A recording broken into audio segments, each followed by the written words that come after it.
Hello everyone, good morning. আজকে সকাল থেকে তোমাদের সাথে ব্লগটা স্টার্ট করছি। তার কারণ আজকে আমি শেয়ার করতে চাই সকালের রুটিন তো তোমরা দেখেছোই, কিন্তু তারপরে আমি কি করি না করি, কি কাজ থাকে না থাকে, তো ভাবলাম সেটাও তোমাদের সাথে শেয়ার করি। আর তোমরা কি শুনতে পাচ্ছ আমার ব্যাকগ্রাউন্ডে পাখির আওয়াজ? কি দারুণ না সকাল সকাল। এটা আই থিঙ্ক কি যেন বলে, কোকিল কোকিল লাগছে, রাইট? হ্যাঁ, কোকিলই লাগছে। আর দেখো আমি বলার পরে ওরা থেমে গেল। আই গেস ওরা বুঝতে পেরে যাচ্ছে যে আমি ওদের কথাই বলছি। কি বলো তোমরা? ওরা না আবার ডাকছে, কি দারুণ লাগছে। এর জন্য আমার আর ব্যাকগ্রাউন্ড মিউজিকের কোনো প্রয়োজন পড়বে না। এটাই হচ্ছে আমার ব্যাকগ্রাউন্ড মিউজিক, মানে উইদাউট কপিরাইট ব্যাকগ্রাউন্ড মিউজিক, কিন্তু এটাই। তোমাদের কেমন লাগছে? তোমরা কি এনজয় করছো পাখির আওয়াজটা? আমাকে জানাতে ভুলো না কমেন্টে, ওকে? আর চলো দেখতে থাকো আমি কি করছি না করছি, তোমাদের সাথে শেয়ার করবো। তো চলো ততক্ষণ বাই। সকালবেলা উঠে আই থিঙ্ক প্রত্যেকটা বউয়েরই, মানে যারা আমার মতন ঘরের বউ আর কি, হাউস ওয়াইফ বলতে পারো, তাদের আই থিঙ্ক একটাই চিন্তা থাকে যে কি রান্না হবে আজকে। ঠিক বলছি তো? তো আমারও সেটাই চিন্তা সবার মতন, যে কি রান্না করব। মানে ধরো কাল যেটা খেয়েছি আজ সেটা খাওয়া যাবে না, এরকম পাল্টে পাল্টে নানান রকম ভাবতে হবে কি করব কি করব। তো আমার মাথায় তো আইডিয়াই আসছে না, মানে আমি যে কি বানাবো প্রতিদিন, আই হ্যাভ নো আইডিয়া। মানে আমি পাগল হয়ে যাই এটা ভাবতে ভাবতে যে কি রান্না করব।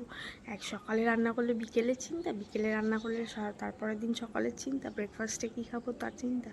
মানে আমি আমার থেকেও বেশি, মানে যারা আমার বাড়িতে আছে তাদেরকে, মানে আমাকে রোজ একই খাবার দিলেও আমি খেয়ে নেবো, নো প্রবলেম, যেহেতু আমাকেই করতে হচ্ছে।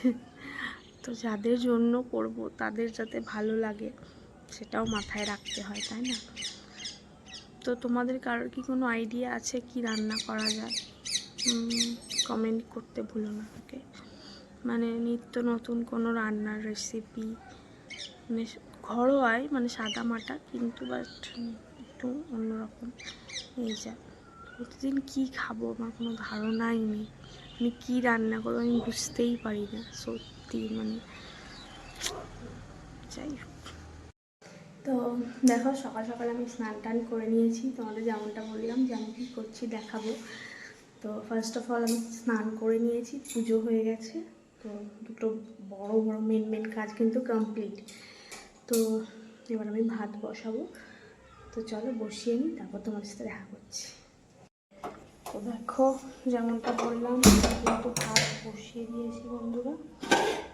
তো চলো এই ভাত হতে থাক, আমি বাকি কাজগুলো কমপ্লিট। সেটা হচ্ছে যে প্রথম হচ্ছে সবজি কিনতে হবে, কারণ ঘরে যা সবজি ছিল ফুরিয়ে গেছে। তো আজকে আবার নতুন করে সবজি কিনতে হবে। তো সবজিওয়ালা কাকু এখনও আসেনি, আসবে ওই 9টা সময় করে আসবে। তো আমি সবজি কিনবো, তোমাদেরও দেখাবো আমি কী কিনছি না কিনছি আর কি রান্না হচ্ছে। তো চলো দেখতে থাকো। তো দেখো তোমাদের যেমনটা বললাম সবজি কিন্তু আমার শ্বশুরমশাই বাজার থেকে নিয়ে চলে এসছে। তো তারপর আমি কেটে বেছে নিয়ে রান্না চাপিয়ে দিয়েছি। এখানে পটল ভাজা হচ্ছে, পটল পোস্ত হবে। তো আমি রান্না করতে করতে তোমাদের সাথে এই ফার্স্ট টাইম ভিডিও শেয়ার করছি, জানি না কেমন হবে। তো চলো, তারপরে দেখো মাছ নিয়ে এসছে, এটা হচ্ছে বাটা মাছ। এটাকে এখন নুন হলুদ মাখিয়ে রাখবো, ভাজতে হবে। তো আমি একটু আগে থেকেই নুন হলুদটা মাখিয়ে রেখে দিই, শুনেছি আগে থেকে মাখানো না থাকলে নাকি ভালো যায় নাকি।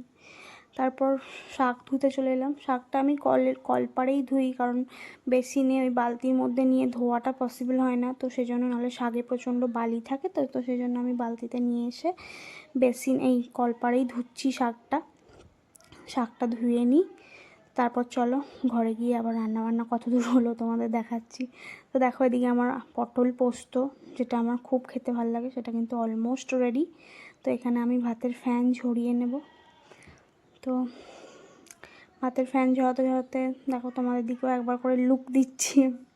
তো আমার ভাত ফ্যান তো গড়ানো হয়ে গেল। এবার পোস্তটা নামিয়ে নেব, যেটা আমার অলমোস্ট না মানে প্রায় পুরোটাই কমপ্লিট। তো চলো দেখতে থাকো। তো দেখো এদিকে আমার রান্না তো চলছেই, আর যা গরম, বাপরে বাপ, মানে দেখো কীরকম ঘামছি, ভীষণ গরম, আর রান্নাঘরে তো আরও বেশি গরম। তো দেখো এদিকে রান্নার ফাঁকে আমাকে আমার শ্বশুরমশাইয়ের জন্য চাও করতে হয়েছে, মানে তো তোমাদেরকে যেমনটা বলেছিলাম যে রান্না বান্না করে দেখাবো আমি কি রান্না করছি না করছি। তো আমার রান্নাবান্না আজকের মতো তো অলমোস্ট কমপ্লিট। তো চলো তোমাদেরকে দেখাই। তো দেখো এটা হচ্ছে মুগের ডাল, কুমড়ো দিয়ে মুগের ডাল, এটা আমি ধনেপাতা দিয়ে করেছি। আর এখানে আছে শাক ভাজা, কুনকো শাক ভাজা। এটা হচ্ছে পটল পোস্ত, এটা আমার খুব ফেভারিট।